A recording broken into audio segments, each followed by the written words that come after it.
بسم الله الرحمن الرحيم والصلاة والسلام على رسول الله. الحمد لله نحمده ونستعينه ونستغفره ونعوذ بالله من شرور أنفسنا ومن سيئات أعمالنا. من يهده الله فلا مضل له ومن يضلل فلا هادي له، وأشهد أن لا إله إلا الله وحده لا شريك له، وأشهد أن محمدا عبده ورسوله صلى الله عليه وسلم. أما بعد، للمدح عن قدرتي في اللغة العربية أظنه كان يزيد قليلا، ولكن سأحاول بكل المستطاع أن ألقي باختصار شديد كيف أسلمت. وكما ذكرت الأول ملاحظة في قصتي.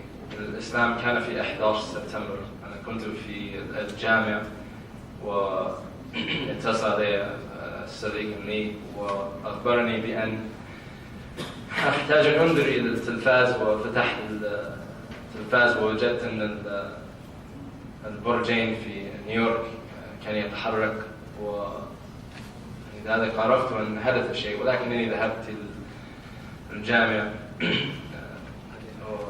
بعد ذلك كل بلد كانوا على كلمة واحدة، أننا نحتاج أن نذهب إلى من فعل هذا، إلى الفاعل، وأن ندمره البلد ونخلص منهم، نرسل بعض الصواريخ وخلاص. وأنا كنت في كلية السياسة في تلك الفترة، وغيرت كل المواد حتى أدرس التاريخ والسياسة في الشرق الأوسط، في فلسطين والعراق، والتاريخ في أفغانستان، حتى أعرف بعض العدو، لأنني أردت أن أشتغل في المخابرات والأمن الدولة أو الجيش، مثل هذه الأمور. بعد ذلك أنا بدأت أن أدرس اللغة العربية مع أحمد تونس، وكان يحاول أن يدعوني في هذا الطريق، يبدأ بقول هو الله أحد والكتابة والقراءة. وخلال دراستي بدأت أن أتعرف عن الواقع في فلسطين وفي العراق، وكيف نحن نساعد إسرائيل بالمال وبالأسلحة. وكنت أحتاج أن أراقب الصحف والجرائد في الإنترنت، وأكتب ملخصا عن ما لا يحدث يوميا في فلسطين. وكان فقط موت. أنا كتبت توفى 3 4 5 6 17 3 أطفال يوميا. وبعد ذلك لاحظت أن هذا واقع سيء جدا. وكذلك أنا من درست العراق بدأت أن أتعرف على الأمور بين الاقتصاد والحصار والنفط والاستعمال الأسلحة خاطرة الذي تركنا في العراق، وكان يسبب أمراض كثير. وبدأت أن أنظر في الأمر، وفكرت في نفسي أن كثير من المشاكل رأيت في الشرق الأوسط وغيرها في الدنيا. نحن الصادر، نحن الذين نبدأ هذه المشاكل بالسياسة، وكيف نتدخل في أمور الآخرين. وقررت في نفسي هذا واقع سيء، ولماذا لا نترك هؤلاء؟ وظننت في تلك الفترة سيكون سيء جدا لو نحارب هؤلاء، لأنهم فقراء، ولأنهم مساكين، ولأنهم ليس لديهم دفاع أصلا. الجيش في العراق وغيرها ليس لهم قيمة والقدرة للدفاع عن أنفسهم بالنسبة للجيش القوة عندنا. وبدأت أن أبدأ محاضرة ثورية في الجامعة، وأحاول أن أقول للناس هذا سيء وليس جيد.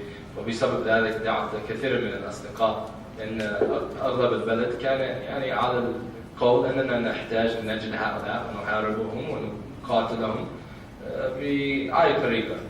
حتى قبل أن غيرت أفكاري، أنا أتذكر أن كان لدي امرأة أستاذة، وكانت تشكو إلينا بسبب الجيش الأمريكي نزلت بضاعة من الطائرة يعني فيها طعام وأشياء مثل هذا، ونزلت على الراعي وقتل، وكانت تشكو يعني حقوق الإنسانية وهكذا. أنا رفعت يدي وقلت يا أستاذ هل كان أمريكي؟ هي قالت لا. أنا قلت اسكتي، انتهى، استمري، يعني كلامك ليس يناسب. هذا كان أفكارنا قبل ذلك، ولكن تغيرت يعني نظري إلى الأمر. وكما قلت التحقت بجامعة الأمريكية قبل ذلك لأنني أردت أن أدرس اللغة العربية، وقبل الذهاب إليه ذهبت إلى العاصمة واشنطن، وقابلت بعض المسلمين هناك وتعرفت عليهم، وكان يعجبني أخلاقهم وأسلوبهم يعني والمعاملة بينهم.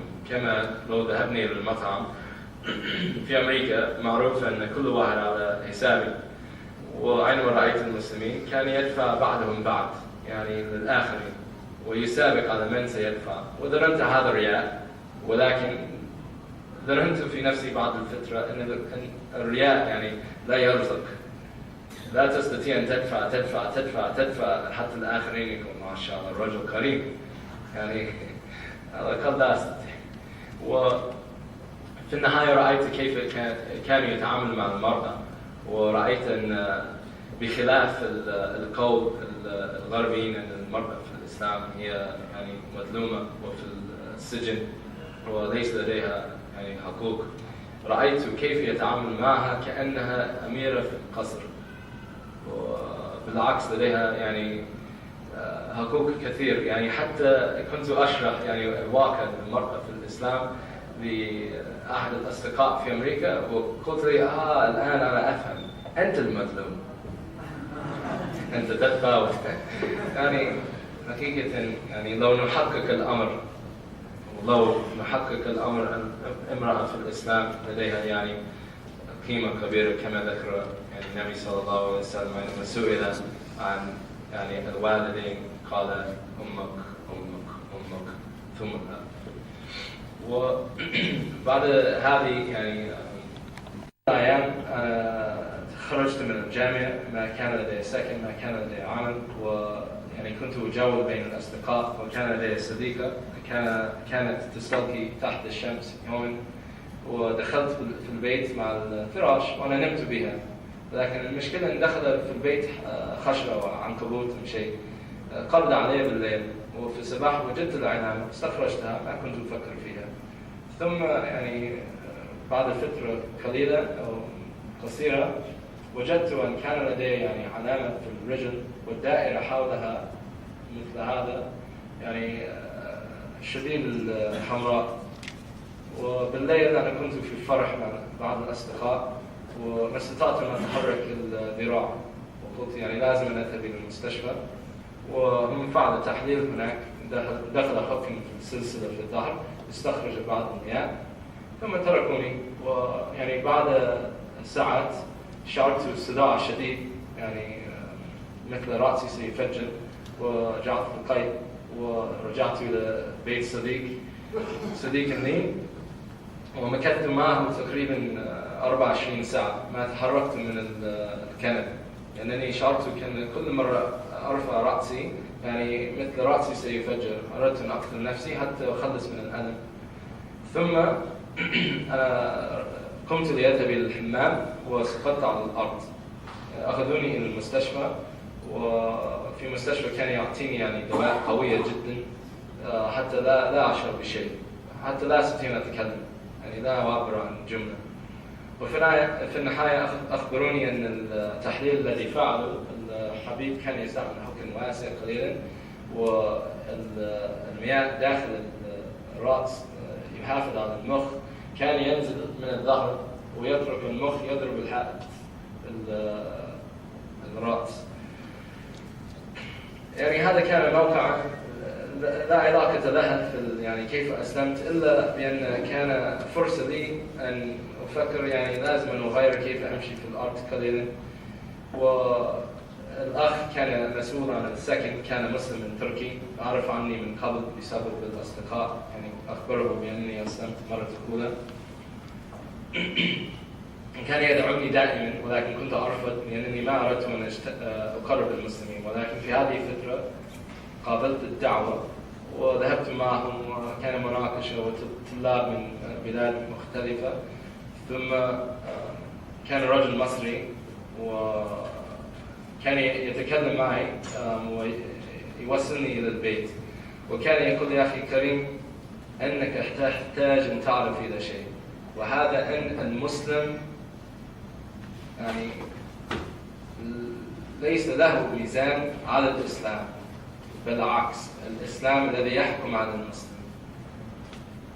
وكنت أفكر في هذه الأمور، وهذا كان قبل شهر رمضان بأسبوعين، وأخبرت يعني قررت في نفسي أنني أريد أن أحاول أن أصلي وأصوم معهم خلال شهر رمضان. وبدأت أن أتعلم كيف يعني أنطق الفاتحة ويعني التسبيح داخل الصلاة. وعندما وصلت رمضان بدأت أن أصوم وأصلي معهم. يعني خلال 4 أيام جاءوا إلي وقال: يا أخي أنت في مكان سيئة، تعال إلينا، أسكنوني معهم. وهذا كان يعني مدرسة فعلا، لأنني جلست معهم يعني، وكنت أستيقظ معهم، أسحر معهم، وأصلي فجر معهم. يعني أخذوني إلى العمل، من العمل إلى الإفطار، أفطرت معهم، ذهبنا إلى البيت، أخذنا زيادة من الطعام، كنا نجلس ونأكل.